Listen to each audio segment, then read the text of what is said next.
All right, everyone, I am Global Entry, and I'm about to show you easy steps to get your passport. So let's go.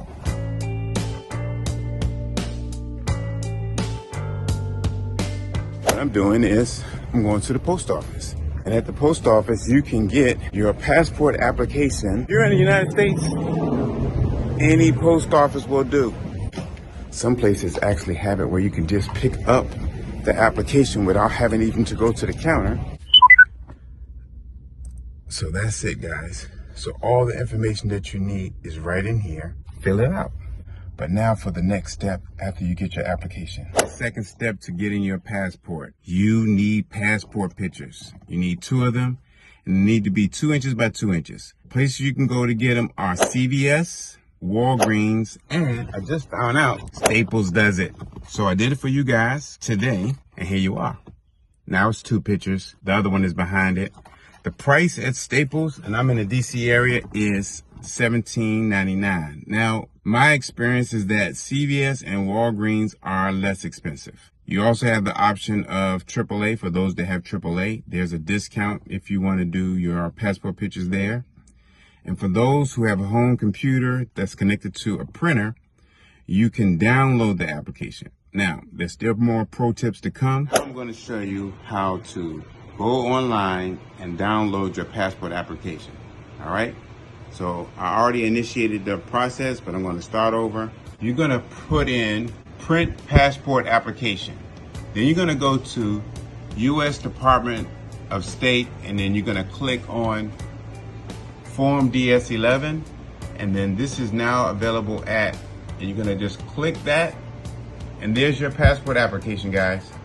You can just hit Control P and it will print the whole application.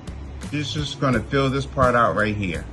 This is where you will attach one of the pictures. See where it says 2 by 2? You're going to attach one of them here. The other one you're going to include in, okay? Pro tips. I know you're saying, when are the pro tips coming? It's coming. And finally, we're going to get to the pro tips when traveling internationally. All right, so let's go.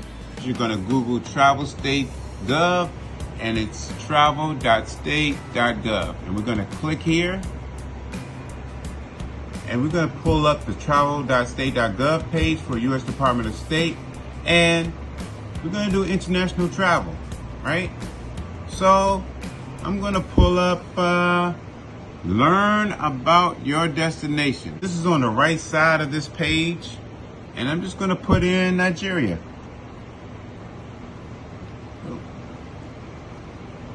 All right, and search. All right, so first I'm going to go to travel advisory levels. You see it says 1 is to exercise normal precaution, 2, exercise decreased caution, 3, reconsider travel, and 4, do not travel. Right now, Nigeria is saying that they are at a level 3, reconsider travel. Personally, I have traveled doing a level 3, and I personally didn't have any issues. I cannot recommend that for anybody, but I did proceed with extreme caution, and I had no issues. I cannot, again, recommend that for anybody else, but I'm just letting you know what my personal experience was. Passport validity. So Nigeria is saying that you must have at minimum 6 months on your passport before it expires when you enter their country. Okay. Next, polio and yellow fever shots. You must have a polio and yellow fever shot to enter into their country. You must show certification that you have it. Now, for those of you who had a polio shot when you were younger, there is an adult polio shot, and some CVS's do give the shot, okay? Now, yellow fever, what I would recommend is for your yellow fever shot that you speak to your primary care doctor and ask them to recommend a place where you can get your yellow fever shot if they do not do it, and most places do not. Not all, but most places do not, and it's not covered, okay? All right, next, you need a tourist visa to go to Nigeria. And I just want you to know that it's not free. Also, you must have at least one blank page when entering Nigeria to be able to go there. So this is very important. Entry and exit requirements. So it's going to tell you where to get your visa, so how to apply for it, and where to get it in the state that you're in, and also the requirements to enter and exit Nigeria. Okay? And lastly, guys, is the Smart Traveler Enrollment Program. So this is a program where it's free.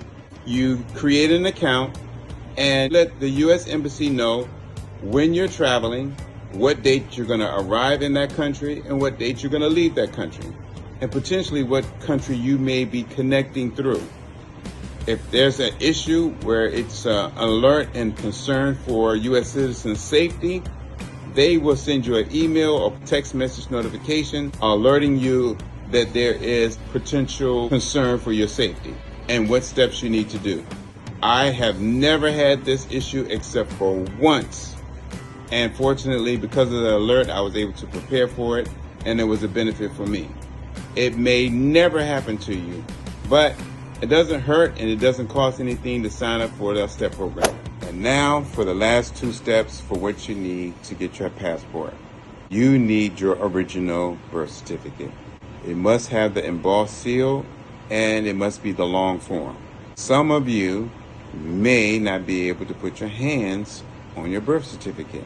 Well, you can go to your clerk's office, you can call them, and you can request a copy of your original birth certificate for a fee. They're going to give you two options. The short